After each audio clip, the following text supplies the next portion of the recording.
அனைவருக்கும் வணக்கம். என்னுடைய பெயர் ஹரிவருணி. எனக்கு தற்போது 22 வயது ஆகிறது. என் அப்பா அம்மாவிற்கு நான் ஒரே மகள்தான். இன்று எனது திருமணம். எனக்கு இந்த திருமணத்தில் துளியும் விருப்பமில்லை. எனது பெற்றோரிடமும் நான் தெளிவாக எனக்கு இந்த திருமணம் செய்து கொள்ள இப்போது விருப்பமில்லை என்று கூறியிருந்தேன்.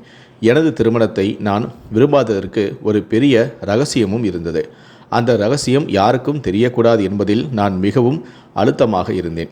நான் அழுது கொண்டே என் அம்மாவிடம் கெஞ்சினேன், தயவுசெய்து எனக்கு திருமணம் இப்பொழுது வேண்டாம் என்று. ஆனால் அவரோ என் சொல்லை கேட்கவில்லை. அவர் சொன்னார், நீ என்னுடைய ஒரே மகள், உனக்கு திருமணம் செய்து வைத்து எங்கள் கடமையிலிருந்து விடுதலை பெற நாங்கள் விரும்புகிறோம். எங்களுக்கு பிறகு உள்ள காலங்களில் உனக்கு என்ன ஆகும் என்று நினைத்தாலே நாங்கள் பயப்படுகிறோம். உன்னை ஒருவருக்கு திருமணம் செய்து கொடுத்து விட்டால் நாங்கள் நிம்மதியாக இருப்போம். திருமணம் என்பது ஒரு வலுவான பிணைப்பு. உன் கணவனுடன் வாழ்ந்தால் போதும், நாங்கள் மிகவும் சந்தோஷமாக இருப்போம் என்றும் கூறினார். நான் எனக்கு திருமணம் வேண்டாம் என்று என் அம்மாவிடம் மிகவும் பிடிவாதம் செய்தேன். என் பிடிவாதத்தை கண்டு என் அம்மா என் முன்னால் கை கூப்பினாள். என் அம்மா அழுவதை நான் பார்க்க முடியவில்லை. வேறு வழி இல்லாமல் நான் இந்த திருமணத்திற்கும் சம்மதித்தேன். பிறகு என் திருமணமும் நிச்சயிக்கப்பட்டு சில நாட்களிலேயே நடந்து முடிந்தது. அவருடைய பெயர் கிஷோர். அவருக்கும் அம்மா, அப்பா மற்றும் ஒரு அக்காவும் இருக்கிறார்கள். இப்படி இருக்க என் மாமியார் என்னை என் கணவரின் அறையில் அமர வைத்தார். அங்கு சென்றதும் நான் மிகவும் பயத்துடன் இருந்தேன். என் இதயம் வேகமாக அடித்து கொண்டிருந்தது. என் உடல் முழுவதும் நடுங்கியது. என் கைகள் குளிர்ந்து போயிருந்தன. நேரம் கடந்து கொண்டே இருந்தது. நேரம் போக போக எனக்கு பயமும் அதிகரித்து கொண்டே இருந்தது. சிறிது நேரத்திலேயே என் கணவரும் அந்த அறைக்குள் வருவான் என்று நினைத்தபோது எனக்கு மூச்சு வாங்கியது. அதற்கு பிறகு என்ன நடக்கும் என்று நினைத்து நான் பயந்து கொண்டிருந்தேன். நான் இதை நினைத்து ஆழ்ந்த யோசனையில் இருந்தபோது திடீரென அறைக்கதவு திறந்தது. என் கணவர் நான் அமர்ந்திருந்த கட்டிலை பார்த்து முகம் சுளிக்க ஆரம்பித்தான். அவன் அறைக்கு வந்தவுடன் என் இதயம் வேகமாக துடிக்க ஆரம்பித்தது. அவன் என்னை ஒரு பார்வை பார்த்தான். அதன் பிறகு அவன் கதவை வேகமாக மூடிவிட்டு வெளியே சென்று விட்டான். கதவு மூடப்படும் போது என் இதயமும் அப்படியே நின்றுவிட்டது போல் இருந்தது. சிறிது நேரத்திற்கு பிறகு என் அறைக்கதவு மீண்டும் திறந்தது. என் அண்ணி திகைப்புடன் உள்ளே நுழைந்தாள். அவள் கையில் ஒரு வெள்ளை நிற போர்வையும் இருந்தது. அவள் சொன்னாள், திருமண குழப்பத்தில் நான் இதை மறந்துவிட்டேன். கிஷோரினிடம் நீங்கள் படுக்கும் படுக்கையில் வெள்ளை நிற போர்வையை விரிக்கச் சொன்னான். ஆனால் அதை நான் சுத்தமாக மறந்துவிட்டேன். நீ கொஞ்சம் அந்த கட்டிலில் இருந்து எழுந்திரு என்று கூற நானும் எழுந்தேன். பின்னர் படுக்கையில் வெள்ளை நிற போர்வையை விரித்தான். என்னிடம் அவள் சொன்னாள், கிஷோர் இந்த விஷயத்தில் மிகவும் சந்தோஷப்படுவான். படுக்கையின் போர்வையை பார்த்ததும் அவன் கோபமாக என்னை திட்டிவிட்டு வெளியே சென்று விட்டான் என்று என் அண்ணி சொல்வதை பார்த்து எனக்கு ஒன்றுமே புரியவில்லை. நானும் ஏன் இப்படி வெள்ளை போர்வை விரிக்க சொல்கிறார்கள் என்று யோசித்து கொண்டிருக்க சற்று நேரம் கழித்து கோபத்துடன் கிஷோர் என் அறைக்குள் நுழைந்தான். அவன் என் அண்ணியிடம் சொன்னான், நான் முன்பே உன்னிடம் சொன்னேன், திருமணத்தின் முதல் இரவில் என் படுக்கையில் வெள்ளை போர்வை விரிக்க வேண்டும் என்று. அப்போது நான் அறைக்குள் வந்து பார்த்தேன். படுக்கையில் வெள்ளை போர்வை இல்லை. இப்போது நான் எப்படி அறிவேன் இந்த பெண் கன்னித்தன்மை உடையவளா கன்னித்தன்மை அற்றவளா என்று? என் கணவனின் வாயிலிருந்து இதை கேட்டதுமே என் உடல் முழுவதும் உயர்த்து விட்டது. என் அண்ணி அறையிலிருந்து வெளியேறிவிட்டாள். ஆனால் என் இதயம் மட்டும் நிற்காமல் அடித்து கொண்டே இருந்தது. நான் மீண்டும் மீண்டும் என் விரல்களை கடித்து கொண்டே இருந்தேன். என்ன செய்வது, என்ன செய்யக்கூடாது என்று கூட எனக்கு புரியவில்லை. சிறிது நேரம் கழித்து அறைக்கதவை கிஷோர் சாத்தினான். நான் தயாராக உட்கார்ந்தேன். இந்த முறை அவன் முகத்தில் இருந்த பதட்டம் சற்று குறைந்திருந்தது. அவன் என் அருகில் வந்தான். அவன் என் அருகில் அமர்ந்ததும் நான் பயத்தால் நடுங்கினேன். அவன் என் முகத்தை கைகளால் பிடித்து மேலே தூக்கினான். என் பார்வை தானாகவே கீழே விழுந்தது. சிறிது நேரம் அவன் என் முகத்தையே அன்புடன் பார்த்து கொண்டிருந்தான். பிறகு அவன் சொன்னான், நீ மிகவும் அழகாக இருக்கிறாய் என்று. என் அம்மா உன் அழகை மிகவும் பாராட்டினார். ஆனால் உன்னை பார்த்தபோது அவள் செய்த பாராட்டுகள் கூட போதாது என்றுதான் எனக்கு தோன்றுகிறது. நீ அவள் பாராட்டியதை விட பல மடங்கு அழகாக இருக்கிறாய். இவ்வாறு கூறியவாறு அவன் தன் பையிலிருந்து ஒரு மென்மையான பெட்டியை எடுத்தான். அதில் ஒரு தங்க சங்கிலியும் இருந்தது. என் இதயம் இன்னும் வேகமாக அடித்து கொண்டிருந்தது. அவன் ஒரு சங்கிலியை எடுத்து என் கழுத்தில் மாட்டத் தொடங்கினான். சங்கிலியை மாட்டுவது போல என் மேனியை அவன் விரல்களால் தொட்டு கொண்டிருந்தான். அவன் கண்களில் இருந்த பதட்டம் இப்போது அதிகரித்து கொண்டிருந்தது. அவன் கண்களில் தோன்றும் மயக்கம் என் உயிரை கொஞ்சம் கொஞ்சமாக பறித்து கொண்டிருந்தது. மெதுவாக அவன் என்னை நெருங்கினான். அவன் நெருங்கியதால் நான் உடனடியாக பின்வாங்கினேன். என் இந்த நடவடிக்கையை பார்த்து அவன் சிரித்தான். அவன் சொன்னான், நமக்கு திருமணம் நடந்துவிட்டது. நாம் இருவரும் கணவன் மனைவி என்ற உறவில் இருக்கின்றோம். நாம் தனிமையில் இருப்பதற்கு எந்த தடையும் இல்லை. இவ்வாறு அவன் கூறியவாறு சொன்னான். கிஷோர் என் கையையும் பிடித்தான். என் கை முழுவதும் குளிர்ந்திருந்தது. அவன் மெதுவாக என் பக்கத்தில், நீ ஏன் இப்பொழுது பயப்படுகிறாய்? நான் உன் கணவன் என்றும் கூறினான். ஆனால் என் கைகள் நடுங்கிக் கொண்டிருந்தது. கிஷோர் மீண்டும் என்னை புரிந்து கொள்ள முயற்சித்தான். அவன் சொன்னான், ஹரிவருணி, நம்மிடையே நடக்கப்போகும் அனைத்துமே சரியானதுதான். பெண்கள் இது போன்ற சந்தர்ப்பங்களில் பெரும்பாலும் பயப்படுவார்கள். அதை நான் ஏற்றுக்கொள்கிறேன். ஆனால் என்னை நம்பு, நான் உனக்கு எந்த துன்பமும் கொடுக்க மாட்டேன். நான் உன் கணவன் என்று கூறி அவன் என் நடுக்கத்தையும் பயத்தையும் கண்டு என்னை புரிந்து கொள்ள முயற்சித்தான். ஆனால் என் நடுக்கத்திற்கும் பயத்திற்கும் வேறு ஒரு காரணம் இருந்தது. நான் என் வீட்டை விட்டு புறப்படும் முன் 4 தூக்க மாத்திரைகளை விழுங்கியிருந்தேன். அதனால் மெதுவாக என் கண்களில் தூக்கம் வந்துவிட்டது. கிஷோரை பார்த்து கொண்டே நான் தூக்கத்தின் ஆழங்களில் மூழ்கினேன். எனக்கு நினைவில் இருந்தது. கிஷோர் என்னை எழுப்பி, ஹரிவருணி, உனக்கு என்ன ஆயிற்று என்று கேட்டுக்கொண்டிருந்தான். அதன் பிறகு எனக்கு எதுவுமே நினைவில்லை. என் மனம் முழுவதுமாக இருளில் மூழ்கியிருந்தது. நான் கண் விழித்து பார்த்தபோது எங்கள் வீட்டிற்கு பக்கத்திலுள்ள ஒரு மருத்துவமனையில் நான் இருந்தேன். அங்கு எனக்கு ட்ரிப் போடப்பட்டிருந்தது. நான் எனது அறையில் படுத்திருந்தேன். என் அத்தை என் தலைப்பக்கத்தில் அமர்ந்திருந்தாள்.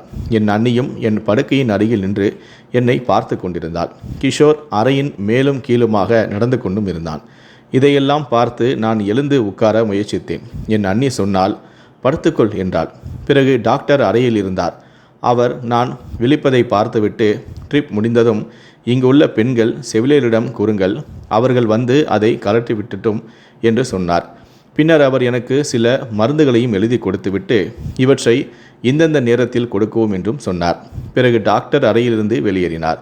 என் அண்ணி சொன்னால், நான் உனக்கு பால் கொண்டு வருகின்றேன் என்று கூறி அவளும் அறையிலிருந்து வெளியேறினாள்.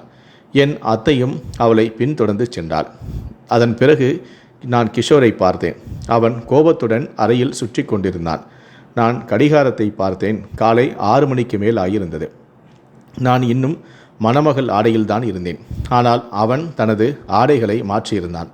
அவன் என் அருகில் வந்து கோபத்துடன் என்னை பார்த்து அவன் சொன்னான், இது என்ன காட்சி? நீ இரவில் தூக்க மாத்திரைகளை சாப்பிட்டாயா? நான் பயத்தில் சொல்லவில்லை. நான் அவளை பார்ப்பதை தவிர்க்க முயன்றேன். அவன் சொன்னான், நீ என்னை பைத்தியமா? உன் மனம் குழம்பிவிட்டதா? நான் சொன்னேன், எனக்கு முதலிரவை தடுக்க வேறு வழி தெரியவில்லை. என்னை மன்னித்து விடுங்கள். எனக்கு திருமணத்தை பற்றி பயம் அதிகமாக இருந்தது. என் வார்த்தைகளை கேட்டு அவன் என்னை பார்த்து கொண்டிருந்தான். பின்னர் அவன் சொன்னான், இதற்கு இதுதான் தீர்வா? நீ முழு இரவும் எங்களை குழப்பிவிட்டாய். எந்த பெண்ணும் தனது திருமண இரவில் தூக்க மாத்திரைகளை சாப்பிட்டு வரமாட்டாள்.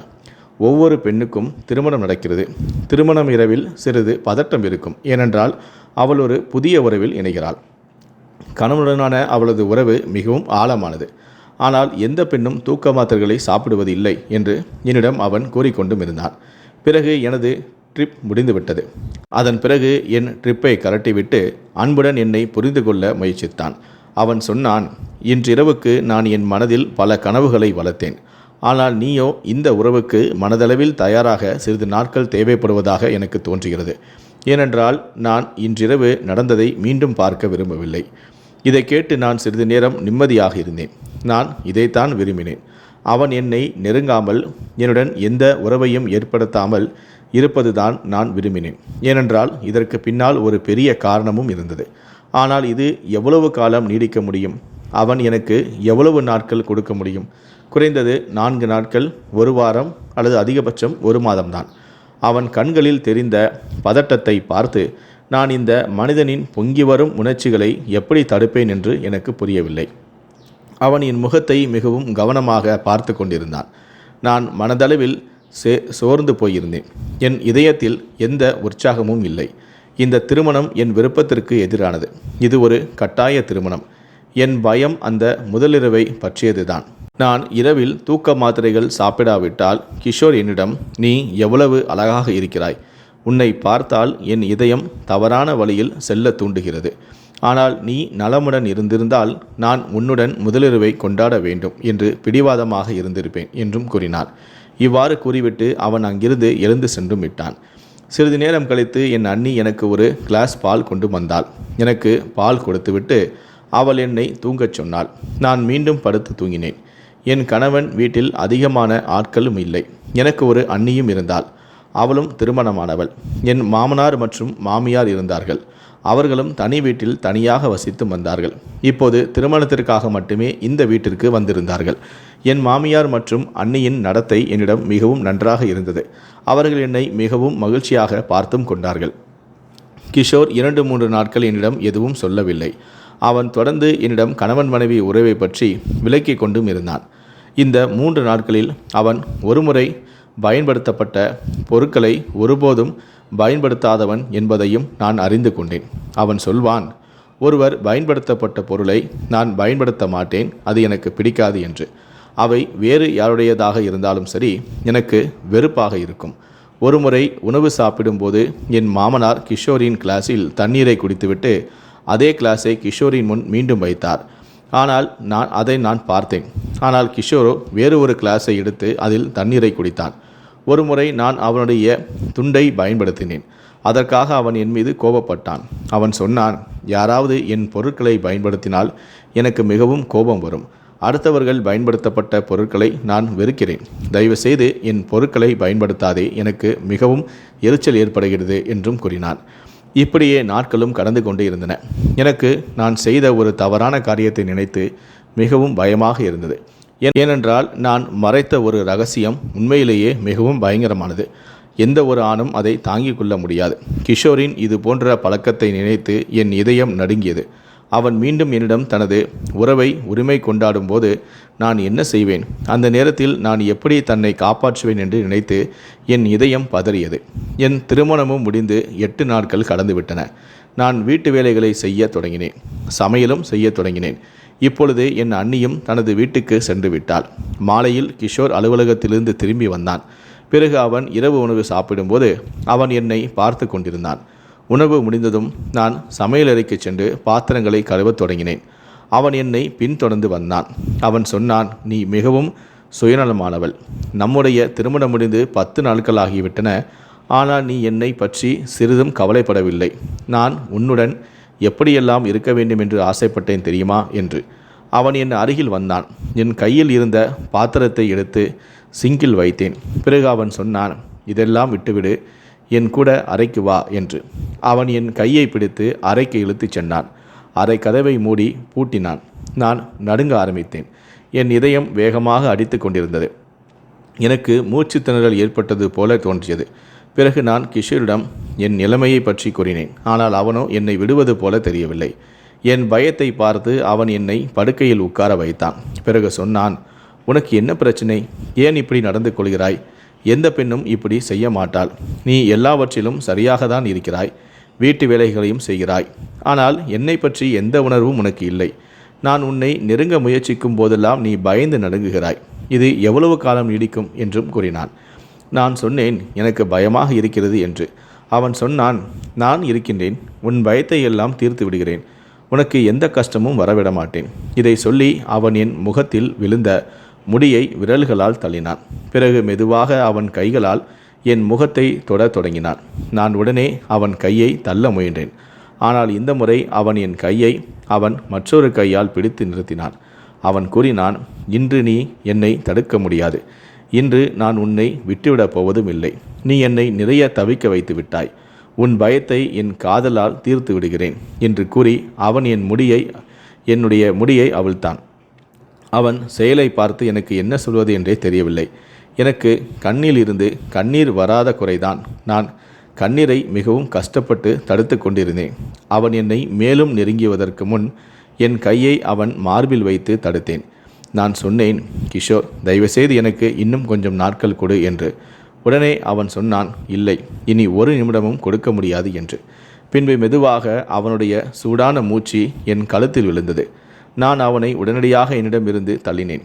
நான் சொன்னேன், கிஷோர், எனக்கு மூச்சுத் திணறல் வருகிறது, ஏதோ நடந்து விடுவதும் போல உணர்கிறேன் என்று. என் வார்த்தைகளை கேட்டு அவன் சொன்னான், சரி, என்ன நடந்துவிடும்? நீ மயங்கி விடுவாயா? பரவாயில்லை, போ. ஆனால் நீ தெளிவு பெற்ற பிறகும் நான் உன்னுடன் எல்லாவற்றையுமே செய்வேன். அது என் உரிமை என்று கிஷோர் கூற நான் அழ ஆரம்பித்தேன். அவன் என்னிடமிருந்து தள்ள முயன்றேன். என் நிலை மேலும் மோசமாகி கொண்டிருந்தது. ஆனால் அவனோ என்னை விட்டுவிட தயாராக இல்லை. அவன் இப்போது என்னை மிக அருகில் இழுத்தும் கொண்டான். என்னால் இப்போது எதுவுமே செய்ய முடியவில்லை. பிறகு நான் என்னை அவனிடம் ஒப்படைத்து விட்டேன். ஆனால் திடீரென அவனுக்கு ஏதோ நினைவுக்கு வந்தது போல அவன் என்னிடமிருந்து விலகி நின்றான். அவன் சொன்னான், அந்த வெள்ளை துணியை விரிக்க மறந்துவிட்டேன். அவன் என்னிடம் அந்த வெள்ளை துணி என்று கூறியதுமே எனக்கு மரணத்தின் செய்தியாக இருந்தது. அவன் என்னை விட்டு செல்வதற்கு முன் நான் அவன் கையை பிடித்து என் பக்கம் இழுத்தேன். நான் சொன்னேன், தயவுசெய்து என்னை விட்டுவிட்டு போகாதே, எனக்கு பயமாக இருக்கிறது என்று. என் வார்த்தைகளை கேட்டு அவன் என்னை ஆச்சரியத்துடன் பார்த்தான். அவன் சொன்னான், நீ என்னடி பெண்ணே, நான் உன்னிடம் வருவதற்கும் பயமா? நான் உன்னை விட்டு போவதற்கும் பயமா? ஒரு நிமிடம் இரு, நான் இப்போதே வருகிறேன் என அந்த வெள்ளை துணியை எடுத்துக்கொண்டு வருகிறேன் என்று சொல்லி அவன் என் கையை அவன் கையிலிருந்து விடுவித்தான். அவன் எழுந்து நின்று அலமாரியில் வெள்ளை துணியை தேடினான். ஆனால் அந்த துணியை நான் ஏற்கனவே மறைத்து வைத்து விட்டேன். நீண்ட நேரம் அவன் அந்த வெள்ளை துணியை தேடினான். கிடைக்காததால் அவன் ஒரு பெருமூச்சு விட்டான். பிறகு அலமாரியை மூடிவிட்டு திரும்பி வந்தான். அவன் சொன்னான், வெள்ளை துணி இன்று உன் உயிரை காப்பாற்றிவிட்டது. அக்கா அந்த துணியை எங்கே வைத்து விட்டாலோ தெரியவில்லை என்றான். இதை கேட்டு நான் மௌனமாகிவிட்டேன். பிறகு அவன் சொன்னான், நீ என் பக்கத்தில் இருந்த நாட்களில் நீ என் பழக்கத்தை நன்றாக புரிந்து கொண்டிருப்பாய். இதை சொல்வது எனக்கு இஷ்டமில்லை. ஆனால் இன்றைய நிலையில், இந்த சூழ்நிலையில் கவனமாக இருக்க வேண்டும். நான் கண்ணியத்தை இழந்த ஒரு பெண்ணை விரும்பவில்லை என்று அவன் சொன்னான். பிறகு அவன் தன் பக்கத்தில் இருந்த விளக்கை அணைத்துவிட்டு தூங்குவதற்காக படுத்தும் கொண்டான். ஆனால் எனக்கு தூக்கம் வரவே இல்லை. நான் தூங்க முயன்றேன். ஆனால் தூக்கம் வரவே இல்லை. மறுநாள் கிஷோர் என்னிடம் சொன்னான், எனக்கு ஒரு நண்பர் இருக்கிறார். அவர் வெளிநாட்டிலிருந்து வந்தும் இருக்கிறான். நமக்கு திருமணமானது அவனுக்கு தெரியும். அவன் நம் இருவரையும் ஜோடியாக பார்க்க வேண்டும் என்று ஆசைப்படுகிறான். நான் அவனை வீட்டிற்கு அழைத்து வருகிறேன். நீ சுவையான உணவை சமைத்து வை என்று கூறிவிட்டு சென்றும் விட்டான். பிறகு மாலை நேரம் ஆன பின் கிஷோரின் நண்பர் வீட்டிற்கு வந்துவிட்டார். நான் சமையலறையில் எல்லாவற்றையும் தயார் செய்து விட்டேன். கிஷோர் சமையலறைக்கு வந்து நான் போட்டு வைத்திருந்த டீயை எடுத்து கொண்டு போய் அவன் நண்பருக்கு முன் வைத்தான். பிறகு அவன் என்னையும் அழைத்தான். நீயும் வா, அவன் உன்னை பார்க்க விரும்புகிறான் என்று. நான் சொன்னேன், நான் ஏன் ஒரு தெரியாத நபரை வந்து சந்திக்க வேண்டும்? அவர் உங்களுடைய நண்பர் என்று. உடனே கிஷோர் சொன்னான், அவன் என் நண்பர், மிகவும் நல்லவன். அவனை அந்நியன் என்று சொல்ல வேண்டாம் என்று கூறி பிறகு அவன் என் கையை பிடித்து என்னை அவன் அமர்ந்திருக்கும் ரூமுக்கு இழுத்துச் செல்ல ஆரம்பித்தான். ஆனால் அந்த ரூமுக்கு செல்லும் முன்பே அவன் நண்பனை நான் பார்த்து விட்டேன். அவனை பார்த்ததும் எனக்கு மயக்கம் ஏற்பட்டது. என் கண்களுக்கு முன் இருள் சூழ்ந்தது. நான் அப்படியே அங்கேயே உட்கார்ந்து விட்டேன். கிஷோர் சொன்னான், உனக்கு என்ன ஆயிற்று? வா, என் நண்பரை சந்திக்கலாம். அவன் உன்னை பார்க்க விரும்புகிறான் என்று. நான் சொன்னேன், கிஷோர், எனக்கு என்னவென்றே தெரியவில்லை. ஏன் தலை சுற்றுகிறது என்று புரியவில்லை. நான் சிறிது நேரம் என் அறையில் ஓய்வெடுக்க விரும்புகிறேன். என் நிலையை பார்த்து கிஷோர் என்னிடம் அதிகமாக பேசவில்லை. அவன் தனியாக அவன் நண்பனிடம் சென்றான். நான் என் அறைக்குள் சென்றேன். என் பயத்தின் உண்மையான காரணமே கிஷோரின் நண்பராக அந்த அறையில் அமர்ந்திருந்த அந்த மனிதன். நான் உடைந்து அழ ஆரம்பித்தேன். இதுதான் நான் மறக்க விரும்பிய கசப்பான உண்மை. ஆனால் விதிக்கு வேறு ஏதோ திட்டம் இருந்தது. அவன் பெயர் சூர்யா. அவனை நான் முதலில் ஒரு கடையில் சந்தித்தேன். நாங்கள் இருவருமே புத்தாண்டுக்கு வாழ்த்து சொல்லும் ஒரு கார்டை வாங்க விரும்பினோம். ஆனால் அந்த கடையில் அந்த கார்டு ஒன்று மட்டுமே இருந்தது. அதை பற்றி நாங்கள் இருவருமே விவாதித்தோம். அந்த புத்தாண்டு கார்டு எங்கள் இருவருக்குமே பிடித்திருந்தது. அதே மாதிரியான கார்டு அந்த கடையில் வேறு எதுவும் இல்லை. நாங்கள் இருவருமே அந்த கார்டை பற்றி விவாதிக்க ஆரம்பித்தோம். சிறிது நேரம் கழித்து சூர்யா அந்த கார்டை என்னிடம் கொடுத்தான். ஆனால் அந்த கார்டில் அவன் தன் பெயரையும் தொலைபேசி எண்ணையும் எழுதிவிட்டான். நான் வீட்டிற்கு வந்து பார்த்தபோது அதில் அவன் பெயரும் தொலைபேசி எண்ணும் எழுதப்பட்டிருந்தது. அவன் மிகவும் அழகான இளைஞனாக இருந்தான். ஆனால் அவனுடைய இந்த செயலுக்கு எனக்கு கோபம் வந்தது. ஏனென்றால் இப்போது அந்த கார்டு எனக்கு எந்த பயனுக்கும் உதவாது. நான் அதை என் நண்பருக்கு கொடுக்க முடியாது. ஏனென்றால் அதில் அந்த பையனின் பெயரும் தொலைபேசி எண்ணும் இருந்தன. நான் கோபத்தில் அந்த எண்ணை டயல் செய்து அவனை திட்டிக் கொண்டிருந்தேன். நீ ஏன் இந்த கார்டில் உன் எண்ணை எழுதினாய்? இப்போது இது எனக்கு எந்த பயனுக்கும் இது உதவாது என்றும் கூறினேன். இதிலிருந்து தான் எங்கள் பேச்சு தொடங்கியது. அது மேலும் மேலும் வளர்ந்து நாங்கள் இருவருமே ஒருவருக்கொருவர் காதலிக்க ஆரம்பித்தோம். அவன் என்னிடம் சொன்னான், முதல் பார்வையிலேயே நீ எனக்கு மிகவும் பிடித்து விட்டாய். நான் வேண்டுமென்றே உன்னுடன் விவாதத்தை தொடங்கினேன். எனக்கு அந்த கார்டில் எந்த ஆர்வமும் இல்லை. நான் விரும்பினால் வேறு கார்டை எடுத்துக்கொள்ளலாம். எனக்கு ஆர்வம் உன்னிடத்தில் இருந்தது. அதனால்தான் நான் என் எண்ணை அதில் நான் எழுதினேன் என்றும் கூறினான். முதலில் நான் அவனுடன் நட்பு கொள்ள விரும்பினேன். ஆனால் இந்த நட்பு காதலாக மாறிவிடும் என்று நான் எதிர்பார்க்கவில்லை. அவன் எனக்கு மிகவும் பிரியமானவனாகிவிட்டான். 6 மாதங்களுக்குள் நாங்கள் ஒருவருக்கொருவர் இல்லாமல் இருக்க முடியாத நிலைக்கு வந்துவிட்டோம். ஒருவருக்கொருவர் எல்லா விஷயத்திலும் பகிர்ந்து கொள்ள ஆரம்பித்தோம். நான் அவனுக்காக செய்யக்கூடாத விஷயங்களையும் செய்தேன். ஒருவரை நமக்கு மிகவும் பிடித்துவிட்டால் அவரது புத்தி மழுகிவிடும். எங்களுடைய விஷயத்திலும் அதே நடந்தது. மெதுவாக நான் என் பாதையிலிருந்து வழி தவற ஆரம்பித்தேன். அந்த வயது ஒரு உணர்ச்சி மிகுந்த வயது. அப்போது நான் கல்லூரி 1ஆம் ஆண்டு படித்து கொண்டிருந்தேன். எனக்கு 18 வயதுதான். இந்த வயதில் பெண்கள் எளிதில் தவறான பாதையில் செல்ல நேரிடும். ஒருமுறை சூர்யா என்னை சந்திக்க அழைத்தான். நான் அவனை சந்திக்க வேண்டுமென்று முடிவும் செய்தேன். அவனை சந்திக்கவும் சென்றேன். ஒருவருக்கொருவர் பார்த்தோம். எங்கள் உணர்வுகள் பொங்கி எழுந்தன. எங்களால் கட்டுப்படுத்த முடியவில்லை. ஒரு நாள் நடக்கக்கூடாதது நடந்துவிட்டது. அன்று நான் கல்லூரிக்கு செல்வதாக சொல்லிவிட்டு உண்மையிலேயே சூர்யாவை சந்திக்க சென்றேன்.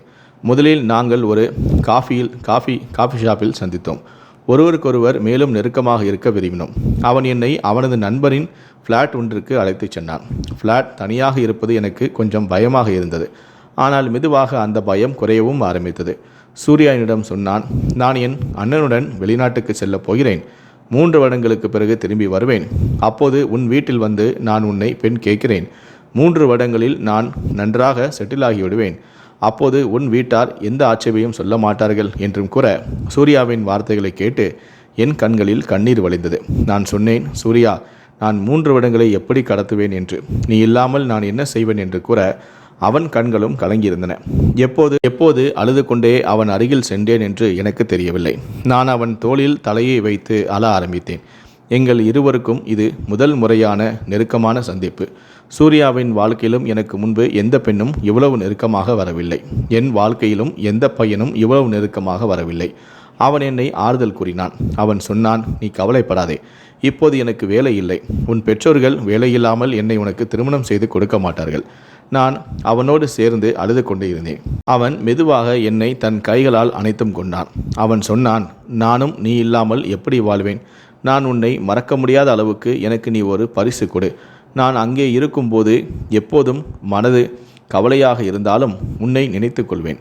இந்த அழகான தருணங்களை நினைத்து மனதிற்கு ஆறுதல் தேடிக்கொள்வேன் என்று அவன் கூறினான். இதை கேட்டு நான் பயந்து விட்டேன். நான் சூர்யாவிடமிருந்து விலகி நின்றேன். நான் மறுத்தேன். ஆனால் அவனோ, காதலுக்கு முன் நான் முட்டாளாகிவிட்டேன். நான் அவனை அதிகம் மறுக்க முடியவில்லை. மெதுவாக நாங்கள் மிகவும் நெருக்கமாகிவிட்டோம். எனக்கே தெரியாமல் அந்த சந்திப்பு என் வாழ்க்கையின் கடினமான பாடமாகிவிட்டது. உணர்ச்சிகளின் புயல் அடங்கிய போது நான் எல்லாவற்றையும் இழந்துவிட்டேன். நான் தொடர்ந்து அழுது கொண்டிருந்தேன். அவன் சட்டை அணிந்து கொண்டு சொன்னான், நான் உன்னை ஒருபோதும் ஏமாற்றிவிட மாட்டேன் என்று. நான் சொன்னேன், சூர்யா, எனக்கு பயமாக இருக்கிறது. தாமதிக்காவிட்டால் நான் என்ன செய்வேன்? அவன் சொன்னான், உனக்கு எதுவும் நடக்காது. நீ இப்போது 1ஆம் ஆண்டு தான் படித்து கொண்டிருக்கிறாய். நீ படிப்பை முடிக்கும் முன்பே நான் திரும்பி வந்து விடுவேன். நீ மட்டும் திருமணம் செய்து கொள்ளாதே, எனக்காக காத்திரு. இவ்வாறு சொல்லிவிட்டு அவன் சென்று விட்டான். ஆனால் அவன் திரும்பி வரவில்லை. முதலில் அவன் என்னுடன் தொடர்பு கொண்டிருந்தான். ஆனால் மெதுவாக அவன் அழைப்புகளும் வருவது நின்றுவிட்டது. அவன் தொலைபேசியும் அடிக்கடி பதிலளிக்காமல் ஆகிவிட்டது. நான் பலமுறை முயற்சியும் செய்தேன். ஆனால் அவனுடன் தொடர்பு ஏற்படவும் இல்லை. நான் 4 வருடங்கள் காத்திருந்தேன். ஆனால் அவன் வரவே இல்லை. நான் 22 வயது ஆகிவிட்டது. என் வீட்டிலும் திருமணம் ஏற்பாடுகள் செய்ய தொடங்கினார்கள். நான் என் பெற்றோரிடமும் பல சாக்கு போக்குகளை சொல்லி தள்ளி போட்டேன். ஒரு நாள் என் வீட்டில் வந்து எங்கள் அம்மா கிஷோரின் ஃபோட்டோவை காண்பித்தார். கிஷோரை குறை சொல்லும் அளவுக்கு அவனிடம் எந்த குறையும் இல்லை. அவன் அழகாகவும் அறிவாளியாகவும் இருந்தான். நான் எப்படி மறுப்பேன்? என் பெற்றோர் என் திருமணத்தை நிச்சயித்தனர். நான் அவன் மனைவியாக அவன் வீட்டிற்கு வந்தேன். ஆனால் திருமணத்தின் முதல் இரவு வெள்ளை துணி விரிக்கப்பட்ட போது நான் ஒரு வித்தியாசமான பயத்தில் சிக்கினேன். ஏனென்றால் அவன் நான் பரிசுத்தமானவள் அல்ல என்பதை அறிந்து கொள்வான். இப்போது சூர்யா என் முன் வந்து நின்றான். அவன் ஏன் வந்தான்? 4 வருடங்களாக ஏன் வரவில்லை? இப்போது ஏன் என் வாழ்க்கையை அழிக்க வந்தான்? நான் ஏற்கனவே பெரிய சிக்கலில் என் வாழ்க்கையை கடத்தி கொண்டிருந்தேன். என் கணவர் என்னை வெள்ளை துணியிடாமல் ஏற்க தயாராகவும் இல்லை. அவனுக்கு நான் கன்னித்தன்மை உடையவள் என்ற சான்று தேவைப்பட்டது. நான் அதை ஏற்கனவே இறந்தும் விட்டேன். மாலை நேரம் இரவாக மாறியது. பிறகு கிஷோர் அறைக்கு வந்தபோது நான் அழுவதை பார்த்து உனக்கு என்ன ஆயிற்று என்றும் கேட்டான். நான் சொன்னேன் எனக்கு தலைவலி மிகவும் அதிகமாக உள்ளது என்று. அவன் சொன்னான், வா, நான் உன்னை டாக்டரிடம் அழைத்து செல்கிறேன். நான் மறுத்து விட்டேன். நான் சொன்னேன், நான் மாத்திரை சாப்பிட்டு விட்டேன், சிறிது நேரத்திலேயே சரியாகிவிடும் என்றேன். அவன் சொன்னான், சூர்யா எனக்கு மிகவும் நெருக்கமான நண்பன், நீயும் எங்களுடன் அமர்ந்து பேச வேண்டும் என்று நான் விரும்பினேன். பிறகு கிஷோர் சொன்னான், உனக்கு தெரியுமா, என் நண்பன் சூர்யாவுக்கு மிகவும் மோசமான நிகழ்வு நடந்தது. அது என்னவென்றால் அவனுக்கு ஒரு பெண்ணிடம் காதலும் ஏற்பட்டது. ஆனால் அந்த பெண் அவனை ஏமாற்றிவிட்டாள். அவன் அந்த பெண்ணுக்காக வெளிநாடும் சென்றான், தன்னை செட்டில் செய்து கொண்டு அவளுடன் திருமணம் செய்து கொள்ளலாம் என்று. ஆனால் அந்த பெண்ணோ அவனை ஏமாற்றிவிட்டாள். அவன் சென்ற இடத்தில் அவனுக்கு விபத்து ஏற்பட்டது.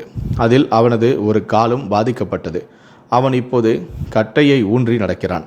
அந்த விபத்தில் அவனது மொபைல் ஃபோன் யாரோ எடுத்து விட்டார்கள். அது அவனுக்கு திருப்பி கிடைக்கவும் இல்லை. அதனால் அவன் அந்த பெண்ணுடன் மீண்டும் தொடர்பு கொள்ள முடியவில்லை. அவனுக்கு வேலை கிடைத்த கம்பெனியே அவனது சிகிச்சைக்கும் ஏற்பாடு செய்தது. ஆனால் அவன் அங்கு விபத்தை ஏற்படுத்தியதால் அவனை 4 வருடங்களுக்கு சிறையில் அடைத்து விட்டனர். அவன் குணமடைந்த பிறகு மீண்டும் வேலையில் சேர வேண்டும் என்றும் 4 வருடங்களுக்கு இந்தியா திரும்ப முடியாது என்றும் கட்டளையிட்டனர். அவன் அந்த பெண்ணுடன் தொடர்பு கொள்ள விரும்பினாலும் அவளுடன் பேச முடியவில்லை. ஏனென்றால் அவளது தொலைபேசி எண் அந்த மொபைல் ஃபோனில் இருந்தது.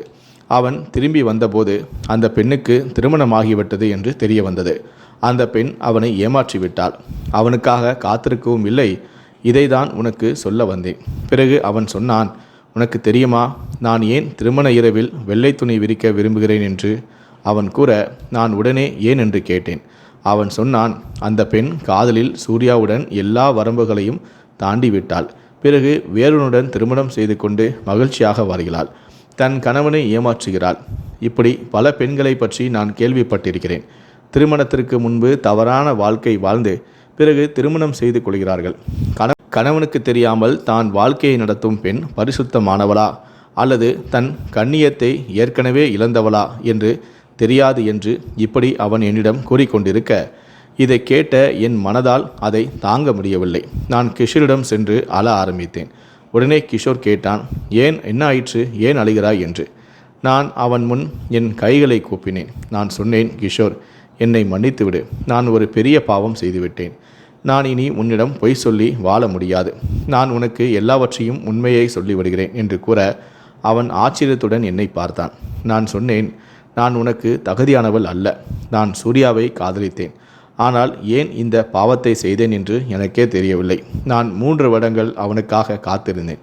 அவன் என்னை ஏமாற்றிவிட்டான் என்று நான் நினைத்தேன். அவனுக்கு இந்த விபத்து ஏற்பட்டது என்று எனக்கு தெரியாது. திருமணத்துக்கு பிறகு நீ அறிந்து கொள்வாய் என்று நான் பயந்தேன். நீ என்னை விட்டு விடுவாய், விவாகரத்து செய்து விடுவாய் என்று பயந்தேன். அதனால்தான் நீ என்னை நெருங்குவதை நான் விரும்பவில்லை. நான் உனக்கு உண்மையை சொல்ல விரும்பினேன். ஆனால் உன் பழக்கத்தை பார்த்து பயந்தேன். நீ பயன்படுத்தப்பட்ட பொருட்களையே மீண்டும் பயன்படுத்துவதில்லை. அப்படியானால் நீ என்னை எப்படி ஏற்றுக்கொள்வாய்? ஆனால் இன்று நான் உனக்கு எல்லாவற்றையும் சொல்லிவிட்டேன். நீ விரும்பினால் என்னை மன்னித்து விடு, விரும்பினால் என்னை தண்டித்து விடு என்று நான் கூற, என் வார்த்தைகளை கேட்டு கிஷோரின் கண்கள் கோபத்தால் சிவந்தன. அவன் சொன்னான், இது என்ன காதல்? இதில் நீ உன் கண்ணியத்தை இழந்து விட்டாய். பிறகு அவன் சொன்னான், காதல் மற்றும் கண்ணியம் இரண்டையுமே ஒரு பெண்ணுக்கு அவளது கணவன் மட்டுமே தர முடியும், வேறு ஆனால் முடியாது. எனது நண்பன் சூர்யா செய்ததை நான் வெறுத்தேன். அவன் காதல் என்ற பெயரில் ஒரு பெண்ணின் கண்ணியத்தையே கெடுத்து விட்டான்.